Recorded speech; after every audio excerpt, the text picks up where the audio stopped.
Il y a très très longtemps, Sadhguru a dit à ma mère qu'il voulait prendre un bateau, genre un petit bateau de pêche et voyager jusqu'en Afrique.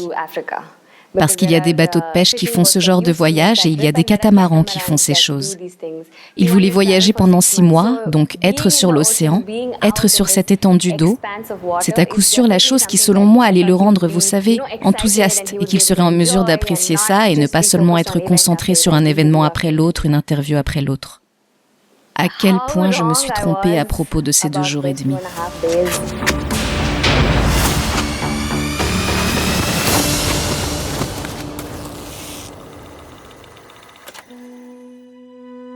Donc, quand on est arrivé à Riyad, c'était tellement irréel pour nous, parce que c'était juste du désert partout et personnellement, je n'avais jamais vu quelque chose comme ça. On était tous dans un bus et dans ce bus, on était tous assis et on pouvait à peine voir à travers le pare-brise. Et on regardait dehors en pensant, tout semble un peu brumeux, ça ressemble presque à de la brume. Vous savez, comme une sorte de brouillard matinal. Ce n'est qu'en sortant du bus qu'on a réalisé, ce n'était pas du brouillard, c'est de la poussière, c'est du sable, comme de fines particules de sable. Et on a vu une tempête de sable se former autour de nous, et on ne savait pas comment Sadhguru allait pouvoir traverser ça en moto.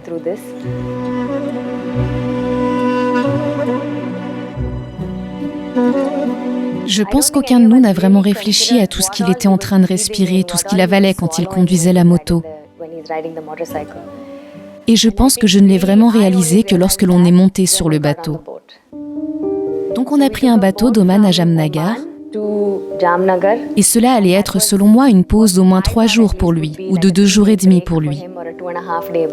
Donc on monte sur le bateau et on reste là un moment, on rencontre tout l'équipage, le capitaine, tout le monde. Ce premier jour, on allait tous bien, et puis le deuxième jour, le matin, quand on l'a vu, il n'avait pas l'air très bien et je lui ai demandé « Tu as dormi ?» et tout ça. Il a dit « Je vais bien », et ensuite il a commencé à tousser. Et quand il a recraché, c'était comme des boules de sable et de boue dans les glaires.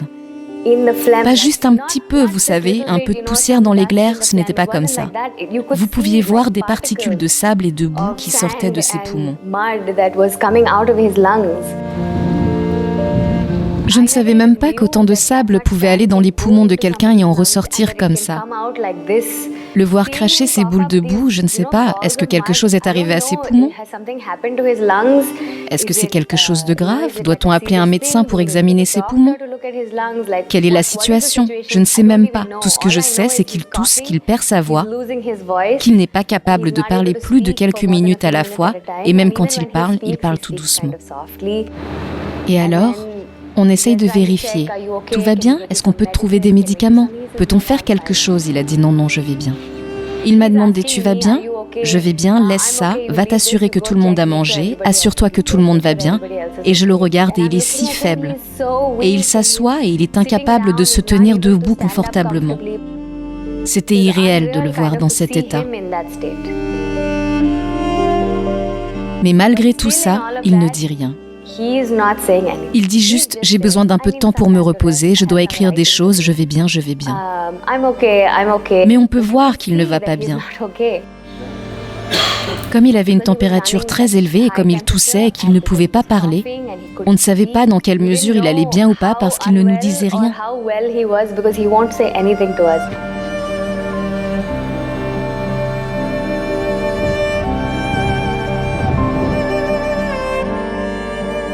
J'ai réalisé qu'il faisait beaucoup de température. À chaque fois qu'il toussait, si on lui donnait un mouchoir en papier ou quelque chose, il y avait des particules de sable dans le mouchoir.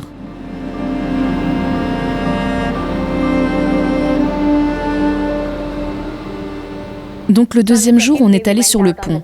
Et vous savez, sur le bateau, cet endroit à l'extrémité, on a placé un petit tabouret pour qu'il puisse s'asseoir et l'équipe vidéo voulait faire de belles vidéos, des choses comme ça. Donc il est allé s'asseoir et il était assis sur le tabouret et il est resté là un moment.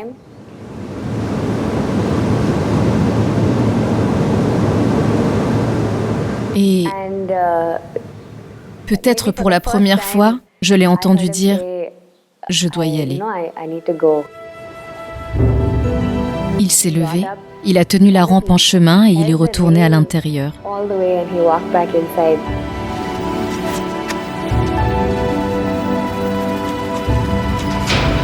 Et il est allé dans sa chambre.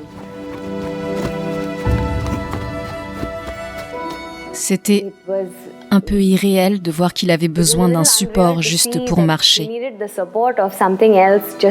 Vous savez, ces 3 ou 4 mètres, juste pour marcher sur cette distance, il avait besoin du support de la rampe pour retourner dans la pièce.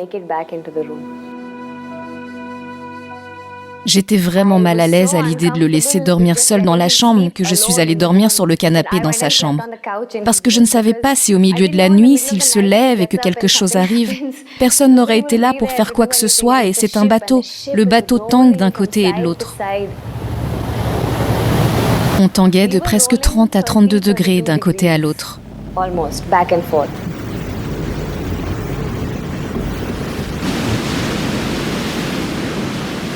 C'était un voyage difficile pour nous tous, mais pour lui en particulier parce qu'il était déjà mal en point. Et vous ne pouvez pas vraiment vous reposer parce que votre corps est constamment en mouvement. Et il toussait, et on demandait « Tu vas bien? Tu as besoin de ça ?»« Non, non, je vais bien. » Et il prenait une minute et il continuait de faire ce qu'il avait à faire.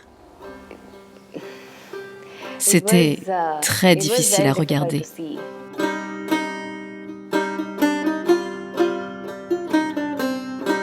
Sadhguru a dit, pourquoi ne pas demander à l'équipage de se réunir? On va les inclure dans le mouvement. On va leur parler de Sauvons les sols et de tout. Donc on a réuni l'équipage dans leur salle de réunion qui est en bas. Et il s'est assis et il a commencé à parler de Sauvons les sols et il a commencé à perdre sa voix.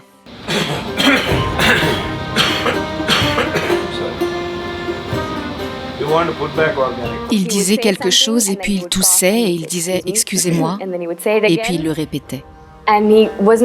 Il n'était pas capable de prononcer des phrases complètes, comme on avait l'habitude de le voir lors des événements, parce qu'il toussait, il a perdu sa voix, c'était difficile à regarder.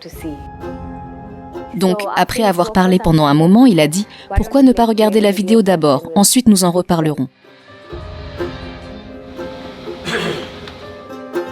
Il avait besoin de prendre quelques minutes de pause parce qu'il n'était pas capable de parler un long moment en continu. Quelque part, quand on était sur le bateau, je pensais vraiment, peu importe s'il veut faire 100 choses, le reste d'entre nous doit s'assurer qu'il ne le fasse pas. Parce que c'est inhumain.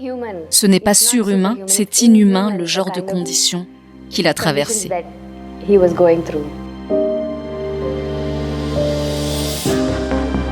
On a atteint le port de Jamnagar et il est simplement descendu du bateau et il est allé vers la foule, leur parler et quand il toussait, il s'excusait « Je suis désolé, je suis juste un peu ». Et il parle. Puis j'ai pensé qu'à partir de là, on allait directement aller à l'endroit où on était censé rester. Et il y a eu un événement de la marine après ça. Il a parlé là. Là aussi, quand il parle, on peut entendre que sa voix n'est pas comme d'habitude. C'est très rauque et il fait et puis il va reparler. Ou il va tousser et dire « Excusez-moi, je suis vraiment désolé ». Il s'excuse presque de ne pas aller bien, sans vraiment dire qu'il ne va pas bien. De là, on est reparti et il a eu un énorme accueil. C'était un long événement. Pendant encore 1 heure, il a parlé en continu durant 1 heure et demie. C'est à nous de jouer. C'était incroyable à voir, mais c'était aussi un peu douloureux à regarder, parce qu'on avait vu comment il était les 2-3 jours précédents, et tout ce qu'on voulait, nous, c'était qu'il se repose un peu.